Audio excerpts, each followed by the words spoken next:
O Conselho Estadual de Educação publicou na semana passada recomendações para a retomada presencial das aulas no estado. O órgão é responsável por fiscalizar instituições de ensinos públicas e privadas nos níveis fundamental, médio e superior de Minas Gerais. E as recomendações surgem em meio à discussão sobre a volta às aulas em Minas. Ontem, em entrevista à Rádio CBN, o governador Romeu Zema voltou a defender a retomada do ensino. Segundo o Zema, um protocolo com orientações para as instituições deve sair ainda esta semana. E aí, para falar um pouco mais sobre a volta presencial às aulas, a gente conversa agora com o presidente do Conselho Estadual de Educação, o professor Elvio de Avelar Teixeira. Bom dia, professor. Bom dia. Prazer falar com o senhor aqui no Central 98. A gente sempre discutindo essa questão aqui do retorno, presencial aí às aulas. Sempre um tema que gera muita polêmica. A gente mesmo, às vezes, tem opiniões aí um pouco inseguras. A gente não é especialista no tema. A gente fica um pouquinho com medo de falar a escola deve voltar, não deve voltar. Como é que o Conselho enxerga essa situação, nesse momento que a gente está vivendo aí dessa retomada presencial nas escolas? Bom, a gente enxerga a situação da seguinte forma. A volta às aulas ela deve acontecer somente quando a gente tiver segurança, de saúde e segurança sanitária. Para que essa volta às aulas aconteça e que essa segurança se mantenha, o Conselho soltou na semana passada protocolos a serem seguidos pelo sistema estadual de ensino, que são as escolas tanto públicas quanto privadas, no estado, para garantir a segurança não só dos alunos e dos professores no retorno, mas também de todas as outras pessoas envolvidas, funcionários de transporte, familiares, vizinhos, colegas, para que a gente possa, então, ter uma segurança sanitária de saúde nesse retorno. Professor, prazer falar com você, João Henrique do Vale. Professor, o que a gente pode falar desses protocolos? Fala os protocolos mais importantes aí que vocês podem elencar.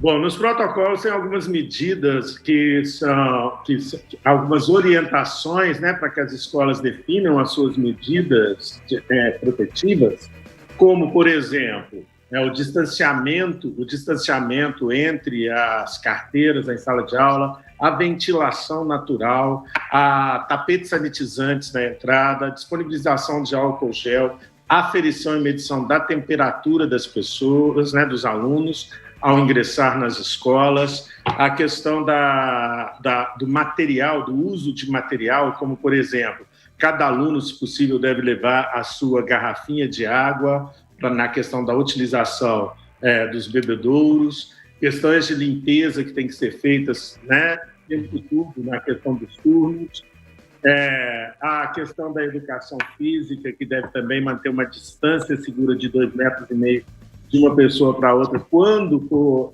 se for efetuada, Indicamos também a possibilidade de rodízio entre períodos e turnos, para que as salas não fiquem cheias, e outras que estão lá. São uma série grande de medidas, um protocolo de 38 páginas que foi publicado semana passada. E, professor, então, esse rodízio seria, então, metade da turma, estipulando um número X de alunos por sala de aula? Seria isso? Cada escola e cada sistema vai definir esse rodízio, porque depende das características de cada escola. Tem escola que tem salas menores, tem escola que tem salas maiores, então não dá para a gente determinar um número básico para todas elas. Tá? A ideia é para manter o distanciamento entre as carteiras. Então, olhando o distanciamento das carteiras, você vai ter a capacidade de cada sala de aula, e aí, então, a gente tem esse mecanismo de fazer as contas e chegar em quantos alunos vão estar participando e como é que vai se dar esse rodízio. Professor, uma das questões que se levanta... Paulo Leite, bom dia. Uma das questões que se levanta é com relação a conteúdo. Eu tenho conversado com vários pedagogos, profissionais da educação, e com algumas diferenças, quase todos dizem que, do ponto de vista da reposição do conteúdo, fica basicamente perdido esse ano e terá que se recompor esse conteúdo com os outros anos letivos. Qual a sua opinião e como é que vai ser feita essa recomposição, na sua opinião? Bom, o Conselho já soltou uma resolução 474 para trabalhar essa questão dos conteúdos e dos calendários escolares. o Conselho Nacional de Educação também está em discussão uma adequação, né, desse calendário e novas medidas que devem sair rapidamente, e assim que saírem, nós vamos atualizar no Estado a nossa resolução também. Quem fala sobre a questão de perda ou não de conteúdo não tem a dimensão, como se fosse uma coisa única e simples, não tem a dimensão da complexidade do processo de educação no Estado. Porque nós temos escolas que não pararam, né, que assim que foi decretada a pandemia, entraram em regime remoto, né, e aí, então, ela não teve nenhuma perda de conteúdo. Nós temos escolas que não fizeram nada e só começaram a trabalhar agora a questão dos conteúdos. E nós temos escolas que, além do regime remoto, implantaram outras estruturas de ensino para poder resgatar esses conteúdos. Na nossa resolução 474, o que a gente preconiza é que seja feito, quando do retorno, uma avaliação diagnóstica que vai levantar o que esse aluno aprendeu durante esse período que ele esteve fora da escola, para então serem tomadas medidas voltadas à reposição desses conteúdos. Então, a gente só vai saber, efetivamente, né, o que a pessoa realmente aprendeu, o que tem que ser reposto, como que vai se dar esse processo, quando os alunos voltarem efetivamente para o regime presencial. Professor, quando ficar decidida essa volta, né? Vamos falar de uma situação hipotética, e a gente já tem, por exemplo, uma data para retorno. Como é que vai ser avaliada a questão aí, a individualidade de cada família? Porque tem muita gente que nesse momento, mesmo com o retorno aí das aulas presenciais, a família não quer mandar o aluno para a escola. Às vezes tem alguém do grupo de risco em casa, ou então já considera que esse ano letivo está perdido e prefere que o aluno repita a série no ano que vem. Isso dá para ser estudado e ver o que vai fazer para ver quem volta, quem não volta, quem repete a série ano que vem? Dá para ver, sim. Além dessa avaliação diagnóstica, dentro dos protocolos e as orientações que o Conselho soltou, é que você permite, né, que continue esse processo remoto durante todo esse tempo ainda, mesmo que seja autorizado, né, o retorno presencial. Exatamente para você ter um trabalho, né, concomitante de um estilo de aula e outro estilo de aula, o remoto e o presencial, para quem não puder voltar, porque nós temos, sim, pessoas, né, que estão em grupos de risco, não só alunos, mas também docentes, e que aí vão continuar no processo de teletrabalho, no processo remoto, né, para manter, até mesmo para a segurança dos que estiverem envolvidos. Durante algum tempo, então, a coexistência dessas duas formas de dar aula, né, presencial e remoto, ela vai ser permitida para que haja esses ajustes.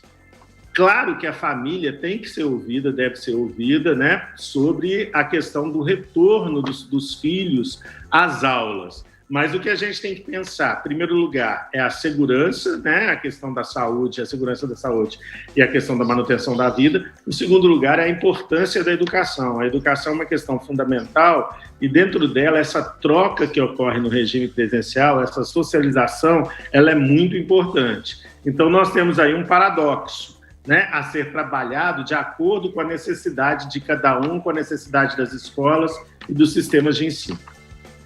Professor, com relação a distanciamento social, quando a gente fala, por exemplo, em escolas fundamentais, médio e o superior, a gente tem uma realidade da compreensão mais fácil, que é muito mais fácil conversar com essas pessoas e vai ter o entendimento do adolescente, do jovem adulto, do adulto. Mas quando a gente vai para a escola básica, educação básica, pegar os meninos que estão lá iniciando fase de socialização, que abraçam mesmo, que se misturam nas brincadeiras, como é que vai se fazer para cumprir essa realidade?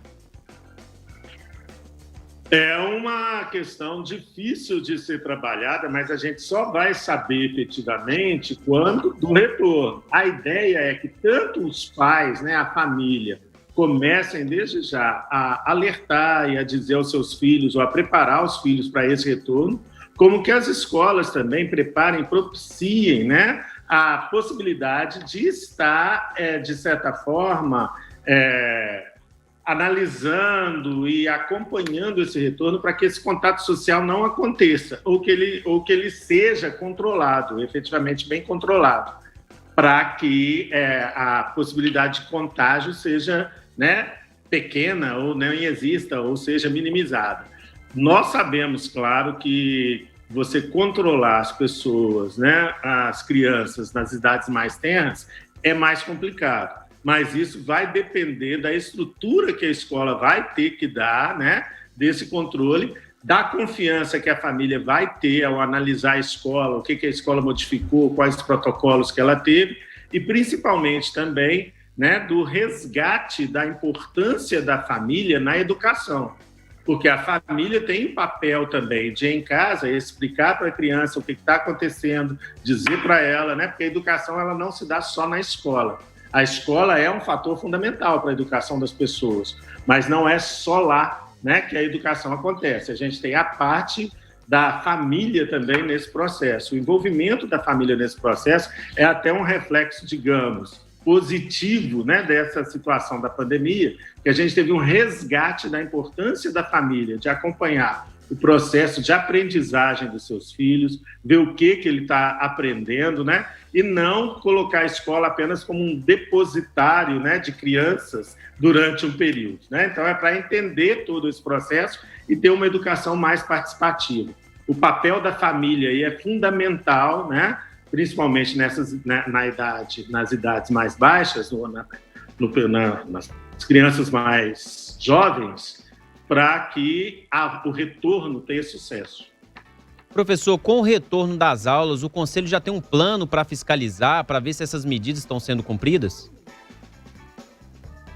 Já foi passado que quem faz essa inspeção nas escolas são as superintendências regionais de ensino. Nós temos 17 superintendências regionais de ensino no Estado, né? E a Secretaria de Estado de Educação já está ciente, inclusive ela foi nossa parceira, né, na construção desses protocolos.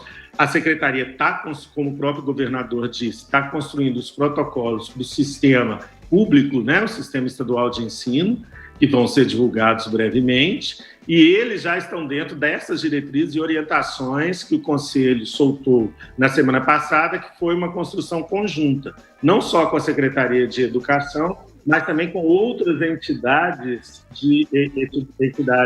que participam do processo educacional, como sindicatos de profissionais, sindicatos de escola, Ministério Público, a Undime e a que são associações de dirigentes municipais de educação, todos eles participaram no processo dessa construção coletiva. Tá aí o Central 98 conversando com o presidente do Conselho Estadual de Educação, o professor Elvio de Avelar Teixeira, trazendo para a gente um diálogo aqui muito esclarecedor sobre esses protocolos, sobre a volta às aulas, às atividades presenciais. Professor Elvio, muito obrigada por esse tempinho aqui para conversar com a gente no Central 98. Por nada. Precisando, só chamar. Portas abertas aqui também na 98. Ótima semana. Para você também.